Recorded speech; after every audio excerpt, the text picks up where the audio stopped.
Earlier today, we learned Idaho will remain in stage 4 for now. The state did not meet the criteria to advance past the final stage of the rebound plan. Today, the governor explained what the move means and addressed the state's reopening plan for schools. Idaho News 6's Jessica Taylor joins us live from the State House with details of that framework. That's right, Dawn. The state also released this packet. It's a 34-page long outline of recommendations for districts across the state. It's also the most concrete plan we've seen this far. Leaders at today's press conference share that reopening plans and procedures will be controlled locally. It's imperative the students return to their classrooms and interact directly with their teachers and classmates at the end of the summer. Governor Little and Superintendent Sherry Ibarra say districts across the state will look different. There is no one-size-fits-all approach.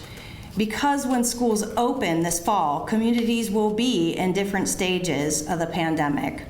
That's why local control here is so important. It's their goal and the goal of Idaho State Board of Education President Debbie Critchfield to get students back in the classroom. The hope and the expectation is that we can return to school, and frankly that mirrors the expectations and the desires of families, of students, of educators. The framework outlines 3 different scenarios based on the level of community spread. Category 1 means no community transmission, and the recommended response is school buildings are open. Category 2 is minimal community transmission, and the recommended response is buildings are open but with possible limited or staggered use. Category 3 accounts for substantial spread and recommends remote learning. Those scenarios have recommendations within them for things like family considerations, telework for vulnerable staff and students, food service, and more. That determination will be made by the local public health district, and they'll work with the school so they can take action.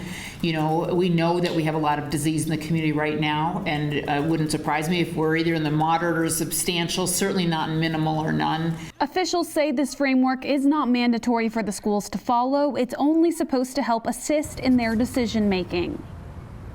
Within this framework, there's nothing about mandating masks within schools for students or staff. Officials say that decision will also be made locally by the districts with guidance from health officials. Reporting live outside the State House, Jessica Taylor, Idaho News 6.